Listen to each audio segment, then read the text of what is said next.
زندگی کے اندر یہ 4 باتیں نہ بھلائیے گا، موت کے متعلق 4 حقیقتیں نہ بھلائیے گا میرے پیارے بھائیوں اور بزرگوں۔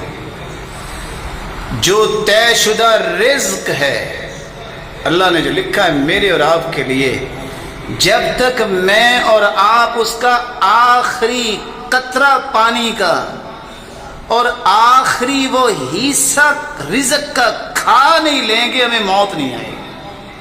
پھر سنیے، جو میں لکھوا کے آیا ہوں، جو طے شدہ ہے، ایک پانی کا قطرہ اور ایک ٹکڑا بھی جو میں نے کھانا ہے، جب تک وہ میں کھا نہیں لوں گا اس سے پہلے مجھے موت نہیں آئے گی۔ رسول اللہ صلی اللہ علیہ وآلہ وسلم نے فرمایا انہ لا تموت نفس حتی تستکمل رزقها، صحیح ترغیب کی روایت 1702، جب تک اپنا پورا رزق کھا نہیں لیں گے کسی کو موت نہیں آئے گی۔ یہ ایک حقیقت۔ دوسری حقیقت، جو وقت مقرر ہے اس سے 1 سیکنڈ بھی پہلے موت نہیں آئے گی، 1 سیکنڈ بھی پہلے موت نہیں آئے گی۔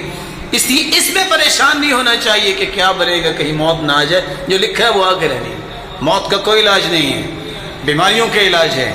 اس لیے موت کی حقیقت سمجھنی چاہیے، پہلے نہیں آئے گی، وقت مقرر پر آئے گی۔ اگر وقت مقرر پر آنی ہے، اللہ نے کہہ دیا ہے، تو پھر اللہ کا فیصلہ اچھا ہوگا۔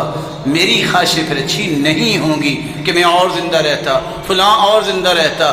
اللہ کے رسول کے بارے میں صحابہ کیا کہتے ہیں؟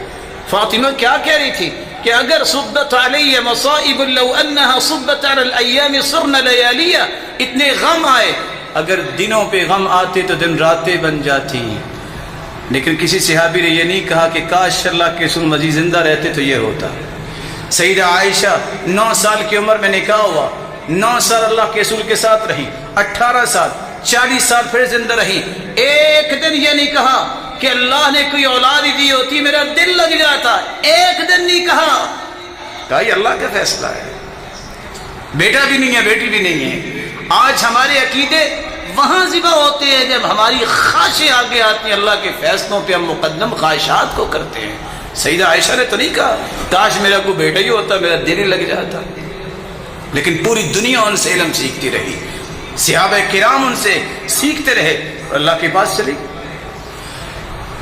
قرآن کہتا ہے فَإِذَا جَاءَ أَجَلُهُمْ لَا يَسْتَأْخِرُونَ سَاعَةً وَلَا يَسْتَقْدِمُونَ، جب موت آ جائے تو مؤخر نہیں ہو سکتی۔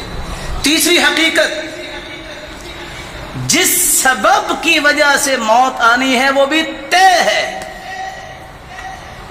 کسی کو بغیر سبب کے موت آئے گی، کسی کو ہچکی آئے گی، کوئی مسکراتا فوت ہوگا، کوئی روتا فوت ہوگا، کوئی سویا سویا فوت ہو جائے گا، کوئی میدان جہاد میں جائے گا، کوئی بیماری سے، کسی کو زندگی میں بیماری لگے گی نہیں۔ من لم يمت بالسيف مات بغيره تعددت الاسباب والموت واحد، جو موت سے نہیں مرتا اگر لیٹا ہوا بھی تو فوت ہو جاتا ہے۔ اس لیے یہ کہنا کہ میں اس سے مر جاؤں گا یہی غلط نظریہ ہے۔ موت کا سبب اللہ کی طرف سے طے ہے، وہ نہیں بدل سکتا، اسی سبب سے موت آئے گی، اور سبب جو ہے وہ مسبب الاسباب زیادہ جانتا ہے کیا سبب ہے۔ اللہ عز و جلال نے جو لکھا ہے اسی کے مطابق ہی ہونا ہے۔ اس لیے مسکراتے خالد بن ولید ساری زندگی موت کے پیچھے بھاگتے رہے، موت نہیں آئی، موت آگے آگے اور سیدنا خالد پیچھے پیچھے، کہاں نہیں گئے۔ اور راوی روایت کرتے ہیں، حدیث کے الفاظ ہیں کہ خالد بن ولید فرماتے ہیں وَمَا فِي جَسَدِي شِبْرٌ إِلَّا وَفِيهِ ضَرْبَةٌ بِسَيْفٍ أَوْ رَمْيَةٌ بِسَهْمٍ، آج میں اپنے جسم کی ایک بلشت دیکھوں تو کوئی جسم کا اتنا بھی حصہ خالی نہیں جہاں تلوار اور تیر کا نشان نہیں ہے، لیکن موت نہیں آئی۔ اور جب وہ جا رہے تھے تو کہہ رہے تھے جاؤ بزدلوں کو میرا پیغام دے دو، فَلَا نَامَتْ أَعْيُنُ الْجُبَنَاءِ، یہ بزدلوں کو نیند نہیں آتی کہ موت نہ آ جائے، ان بزدلوں کو کہہ دو میں موت کے پیچھے رہا، موت نہیں آئی، میں شہادت مانگتا رہا، مجھے میدان میں نہیں آئی، آج میں چارپائی پہ فوت ہو رہا ہوں۔ مَنْ طَلَبَ الشَّهَادَةَ بِصِدْقٍ